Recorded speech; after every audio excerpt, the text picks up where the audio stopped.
एक समय की बात है, एक गांव में सफेद साड़ी वाली चुड़ैल का आतंक था। चुड़ैल रात भर गांव में घूमती और गांव का जो भी आदमी उसे दिखाई देता उसे वो घायल कर देती। अरे कोई तो बचाओ, मर गया रे। एक रात हरिया अपने खेत से अपने घर लौट रहा था कि तभी अचानक उसके सामने चुड़ैल आ जाती है। अरे बाप रे, ये चुड़ैल कहाँ से आ गई? आज तो मैं गया काम से।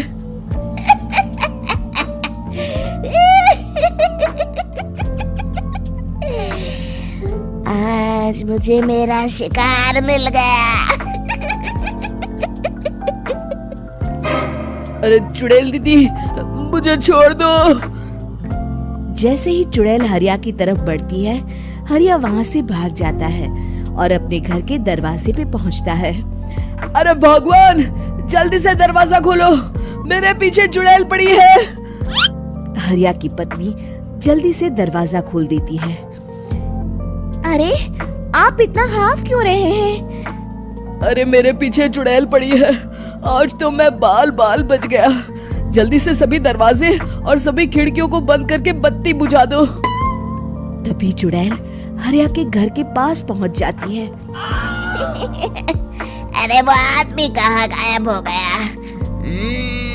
मैं भी देखती हूँ आखिर कब तक बचेगा। मैं अपने शिकार को इतनी आसानी से नहीं छोड़ती। इतना कहकर चुड़ैल वहाँ से चली जाती है। वहीं दूसरी तरफ हरिया और उसकी पत्नी दोनों अपने घर की खिड़की से ये सब देख रहे होते हैं। अरे बाप रे, ये तो बड़ी डरावनी चुड़ैल थी। अगले दिन ये बात आग की तरह पूरे गांव में फैल जाती है और धीरे धीरे लोग चुड़ैल के डर के मारे शाम होते ही अपने घरों से बाहर निकलना बंद कर देते हैं। कुछ दिनों के बाद भाई, मैंने तो इस चुड़ैल के डर के मारे रात को अपने खेतों को पानी देना बंद कर दिया है। कहीं मेरी फसल सूख गई तो मैं तो कहीं का नहीं रहूंगा। साहूकार का कर्जा कैसे चुकाऊंगा? अरे भाई, पूरे गांव वालों का यही हाल है। पता नहीं ये चुड़ैल हमारे गांव में कहां से आ गई। फिर एक दिन गांव के पास वाली नदी के किनारे एक बहुत बड़े तांत्रिक के आने की बात कुछ गांव वालों को पता चलती है। वो लोग जाके ये बात गांव के मुखिया को बताते हैं। मुखिया जी, नदी के किनारे एक बहुत ही पहुंचे हुए तांत्रिक बाबा आए हैं। हमें उनसे मदद मांगनी चाहिए। मैंने सुना है वो बड़े बड़े भूतों और चुड़ैलों को अपने वश में कर लेते हैं। मुखिया जी सभी गांव वालों को लेकर उस तांत्रिक के पास पहुंच जाते हैं। ओम फट स्वाहा, ओम फट स्वाहा। तभी तांत्रिक अपनी बंद आंखों को खोलकर कहता है, क्या बात है? तुम सब लोग यहाँ क्यों आए हो? मुखिया जी उस तांत्रिक को सारी बात बता देते हैं। अच्छा, तो ये बात है। और तांत्रिक अपनी आंखों को बंद कर लेता है। मैं देख रहा हूँ तुम्हारे पूर्वजों ने बहुत पाप किए थे, जिससे ये गांव अब श्रापित हो चुका है। उसी के फल स्वरूप तुम्हारे गांव में चुड़ैल आई है। ये चुड़ैल बहुत खतरनाक है, ये किसी को नहीं छोड़ेगी। हे भगवान, मर गए रे, अब क्या होगा? तभी गांव के मुखिया जी कहते हैं, बाबा, इस चुड़ैल से हम सबको बचा लीजिए। कोई तो उपाय होगा। इसका सिर्फ एक ही उपाय है। सभी गांव वालों को बारी बारी हर दिन अपनी आधी फसल उस पहाड़ी के ऊपर बनी काली गुफा में छोड़ के आनी होगी। तभी उस चुड़ैल की भूख मिटेगी और श्राप का प्रभाव खत्म हो जाएगा और तुम सब जिंदा बच जाओगे। सभी गांव वाले उस तांत्रिक की बात को मान लेते हैं और वहां से चले जाते हैं। फिर अगले दिन से रोज उस गांव के लोग बारी बारी से अपनी आधी फसल उस काली गुफा के पास जाकर रखाते। कुछ दिनों बाद हरिया की बारी आती है। बाप रे, आज तो मेरी बारी है उस काली गुफा में जाने की। क्या करूं, वो तो बड़ी खतरनाक चुड़ैल है। मेरे तो हाथ पैर कांप रहे हैं। फिर हरिया डरते डरते अनाज की बोरियां अपनी बैलगाड़ी में लाद देता है। तभी हरिया की पत्नी उससे कहती है, देखो जी, संभल के जाना और किसी भी हालत में शाम होने से पहले वापस आ जाना। उस चुड़ैल का कोई भरोसा नहीं है जी। हरिया बैलगाड़ी में बैठते हुए कहता है, भगवान, मैं क्या वापस आऊंगा? लगता है अब तो मेरी खबर ही आएगी। इतना कहकर हरिया वहां से चला जाता है। रास्ते में जंगल से गुजरते हुए हरिया की बैलगाड़ी का एक चक्का बड़े गड्ढे में फंस जाता है। हे भगवान, अब ये क्या मुसीबत है? हरिया नीचे उतर के पूरी ताकत से अपनी बैलगाड़ी को गड्ढे से निकालने की कोशिश करता है।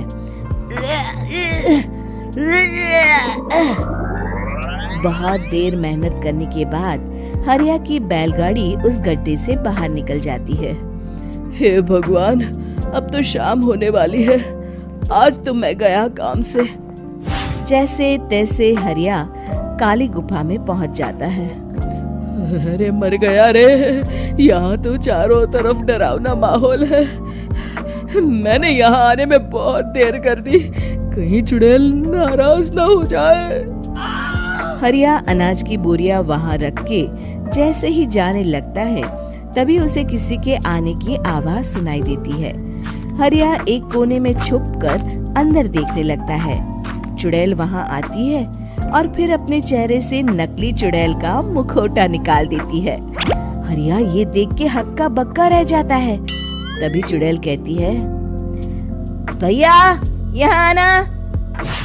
आज तो बहुत अनाज आया है, इसे मिलाकर अब हमारे पास ढेर सारा अनाज जमा हो गया है। कल ही हम इसे शहर में बेच आएंगे और माला माल हो जाएंगे। तभी अंदर से नदी के किनारे वाला तांत्रिक बाहर आता है। अरे, ये तो तांत्रिक बाबा है। हाँ, अब तो हम दोनों की जिंदगी मजे में कटेगी। गांव वालों को बेवकूफ बनाना इतना भी मुश्किल नहीं था। लोग तो तुम्हें सच में असली चुड़ैल समझते हैं। हाँ, तुमने सही कहा। अब ये गांव वाले चुड़ैल के डर से जिंदगी भर इस काली गुफा में अनाज पहुंचाते रहेंगे। अच्छा, तो ये बात है। ये दोनों पूरे गांव वालों को बेवकूफ बना रहे हैं। अभी जाकर सबको बताता हूँ। हरिया उन दोनों की पूरी बातें सुन लेता है और जल्दी से वापस गांव में आता है। गांव वालों को पूरी बात बता देता है। इससे पहले वो दोनों हमारा अनाज लेकर शहर जाए, हमें उन दोनों को पकड़ना होगा। उधर दूसरी तरफ नकली तांत्रिक और नकली चुड़ैल बनी औरत एक बड़ी गाड़ी में सारा अनाज लाद के वहाँ से निकलने की तैयारी कर रहे होते हैं। जल्दी करो, इससे पहले हमें कोई देख ले, हमें यहाँ से निकलना होगा। और तभी वो दोनों देखते हैं कि सामने से सभी गांव वाले अपने अपने हाथों में मशाल लेके आ रहे हैं। दोनों बुरी तरह डर जाते हैं। रुक जाओ, तुम दोनों का भांडा फूट चुका है। अरे मर गए रे, ये गांव वाले कहाँ से आ गए? तुमने क्या सोचा इतनी आसानी से यहाँ से निकल जाओगे? ये अनाज हमने अपने खून पसीने से दिन रात खेतों में मेहनत करके उगाया है। दोनों मुखिया जी के पैरों में गिर जाते हैं। हमें माफ कर दीजिए, हम दोनों एक नंबर के कामचोर हैं। बिना मेहनत किए पैसे कमाना चाहते थे। हाँ हाँ, अब हम आगे से मेहनत मजदूरी करके पैसे कमाएंगे। हमें कुछ मत करना, हमें छोड़ दीजिए। इतना कह के दोनों गांव छोड़ के भाग जाते हैं और सभी गांव वाले फिर से खुशी खुशी रहने लगते हैं। शिक्षा, तभी तो कहते हैं कि किसी भी समस्या का समाधान केवल सूझबूझ से ही करना चाहिए और कभी हिम्मत नहीं हारनी चाहिए। दोस्तों, हमें उम्मीद है कि आपको हमारी ये कहानी पसंद आई होगी। कृपया हमारे चैनल को सब्सक्राइब करें और सभी अपडेट्स के लिए बेल आइकन जरूर दबाएं। और हाँ, वीडियो लाइक और शेयर करना मत भूलिएगा। Bye bye.